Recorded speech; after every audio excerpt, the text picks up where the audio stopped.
SG Consultancy Services. Study MBBS in Russia, Philippines, Uzbekistan.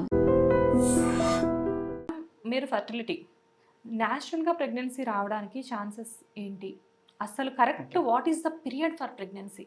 Most of the times ఏమైపోతుందంటే మన day to day lifestyle అంతా busy lifestyle అయిపోతుంది. Most of the people are not trying on time అండి. And ఇనిషియల్గా pregnancy రావడానికి delay చేసుకోవడం, correct ఏజ్లో try చేయకపోవడం, ఇవి చాలా ఇంపార్టెంట్ అండి. అంటే say for example somebody is married at the age of 35కి పెళ్ళైన తర్వాత కూడా మేము అప్పుడే ప్లాన్ చేసుకోవట్లేదండి, కెరియర్ చూసుకోవాలండి, ఇలాంటివి కాకుండా కరెక్ట్ టైంలో ప్రెగ్నెన్సీకి ప్లాన్ చేసుకోవడం ఇంపార్టెంట్ అండి. కరెక్ట్ ఏజ్, ఆప్టిమమ్ ఏజ్లో ప్రెగ్నెన్సీ వచ్చే ఛాన్సెస్ 25 to 30, 32 వరకు కూడా బాగుంటాయి. ఆఫ్టర్ ద లేడీ క్రాసెస్ 35 దాటిన తర్వాత ప్రెగ్నెన్సీ ఛాన్సెస్ తగ్గిపోతాయండి. సో అందుకని ముందు కరెక్ట్ ఏజ్కి ప్రెగ్నెన్సీ ప్లాన్ చేసుకోవడం చాలా important, first thing. Second thing నేను చెప్తున్నాను కదా, డయట్ అండ్ ఎక్సర్సైజ్. ఒకటి కరెక్ట్ డయట్ తీసుకోవడం, న్యూట్రిషియస్ డయట్, గుడ్ ప్రోటీన్.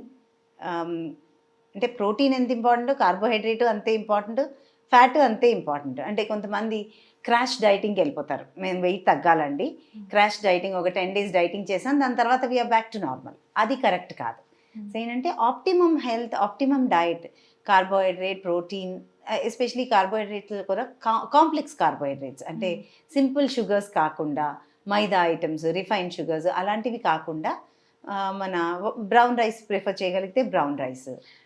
జనరల్గా ఇప్పుడు డైట్స్ కూడా చాలా టైప్స్ ఆఫ్ డైట్స్ వచ్చేసాయి. కొంతమంది ఏమో అబ్బా నేను ఈ డైట్ చేస్తున్నాను, ప్రోటీన్ షేక్స్ తీసుకుంటున్నాను, కొంతమంది ఏమో intermediate fastings, so many diets, అవన్నీ హెల్దీ కాదు అంటారా? అంటే crash dieting, crash weight loss ఎప్పుడూ కరెక్ట్ కాదండి. ఓకే, అంటే నేను ఇప్పుడు డైటింగ్ చేస్తున్నానండి అంటే there has to be a limit కదా. నేను ఒక 10 days డైటింగ్ చేస్తానండి అని అంటారు కొంతమంది, అలా కాదు. కరెక్ట్ డైట్ తీసుకోవడం అంటే త్రూ అవుట్ యువర్ లైఫ్ దాన్ని ఇంప్లిమెంట్ చేసేసుకోవడం. అంతేకాని నేను ఈరోజు 10 days డైటింగ్ చేశానండి, డైటింగ్ చేసేసిన తర్వాత నేను మళ్ళీ జంక్ ఫుడ్ తినేస్తాను, నార్మల్గా ఉంటాను, that doesn't help. Correct diet అంటే మనం correct food through out our life, అంటే మన లైఫ్లో ఒక పార్ట్ లాగా చేసేసుకోవాలి దాన్ని. We cannot make it like నేను ఒక 10 days, 15 days, 1 month డైటింగ్ చేస్తాను, 1 month నేను స్ట్రిక్ట్గా ఫాలో అవుతాను, దాని తర్వాత can I go back to my normal habits? No, అలా చేయకూడదు. డైట్లో కాంప్లెక్స్ కార్బోహైడ్రేట్స్ అంటే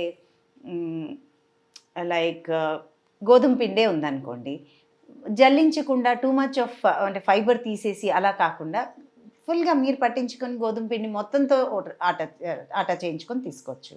ఆర్ రాగి, జొన్న, మనం ఏజ్ ఓల్డ్ నుంచి తీసుకునేవి రాగి, జొన్న ఇలాంటివన్నీ మంచి కార్బోహైడ్రేట్స్. ఓట్స్ మంచిది, బ్రౌన్ రైస్ మంచిది. సో ఇలాంటివి ఫాలో చేసుకుంటే మంచిది. అండ్ కార్బోహైడ్రేట్ అంటే రైస్ క్వాంటిటీ తగ్గించుకొని కూరలు, ఆకుకూరలు, మొలకలు అలాంటివి మంచిగా తీసుకోవాలి. అది. అండ్ లైఫ్ స్టైల్, రెగ్యులర్గా ఫిజికల్ యాక్టివిటీ ఉండాలండి. యాక్టివ్ లైఫ్ స్టైల్ ఉండే వాళ్ళకి ఉండే pregnancy chances there always better than a sedentary lifestyle వాళ్ళకి. Okay. Stress levels, another important thing ఈ స్ట్రెస్ లెవెల్స్. ఇప్పుడు చాలా మందికి ఫస్ట్ ఉంది స్ట్రెస్ లెవెల్స్ మ్యామ్. అంటే స్ట్రెస్ లెవెల్స్ ఎలా అయిపోతున్నాయంటే, ఫస్ట్ ఇనీషియల్గా మేము అంటే ప్రెగ్నెన్సీ ప్లాన్ చేసుకునే వాళ్ళే ఫస్ట్ 1 year ట్రై చేయడం స్టార్ట్ చేసిన తర్వాత 2-3 months అయిన దగ్గర నుంచి the start having pressure from the family. అంటే ఇన్నాళ్ళు అయిపోయింది, ఇంకా ప్రెగ్నెన్సీ లేదా, ఇంకా లేదా. సో ఆ స్ట్రెస్ లెవెల్స్ బిల్డప్ అయ్యే కొద్దీ ఎగ్ క్వాలిటీ తగ్గిపోతుందండి. So it's very important stress levels తగ్గించుకోవాలి. రిలాక్సేషన్ మెథడ్స్, యోగా, మెడిటేషన్ అలాంటివి ఫాలో అవ్వడం చాలా ఇంపార్టెంట్ అండి. So and also negative influences నుంచి కొంచెం తక్కువ ఇన్ఫ్లుయెన్స్ అవ్వాలి. అంటే కొంతమంది ఉంటారు మనకు అన్నీ ఉన్నా కూడా దే కీప్ పాయింటింగ్ అనమాట, ఇది లేదా, అది లేదా, అబ్బాయి ఉంటే అమ్మాయి లేదా, అమ్మాయి ఉంటే అబ్బాయి లేడా. సో ఇలాంటివి అంటే ఏంటమ్మా ఇంకా లేదా, ఇలాంటివి కాకుండా positive mind set, don't worry అంతా మంచిగానే అవుతుంది, ఇలాంటివి థాట్ ప్రాసెస్ ఉంటే బెటర్ ఛాన్సెస్ ఉంటాయి. Okay, but what is the exactly time ma'am? అంటే ఓకే, యూజువల్గా రెగ్యులర్ పీరియడ్స్ ఉండే వాళ్ళకి, అంటే say for example regular periods అంటే 28 to 30 days అంటాం. 28 to 30 days ఉండే వాళ్ళకి 14 days prior to the next period అంటే అప్రాక్సిమేట్లీ 14 to 16 డేస్లో ఎగ్ రిలీజ్ అవుతుందండి. Okay. So 2 days on either side, maybe say for example 11th day to 19th day అలాగా alternate days trial చేసుకోమని చెప్తాం మామూలుగా అడ్వైజ్ అడిగే వాళ్ళకి. సో 10th day to 20th day alternate days without any planning also వాళ్ళు pregnancy plan చేసుకుంటున్నప్పుడు ఆ డేస్లో ట్రై చేస్తే మ్యాక్సిమం ఛాన్సెస్ ఉంటాయి ప్రెగ్నెన్సీకి. Thank you ma'am. Thank you అండి.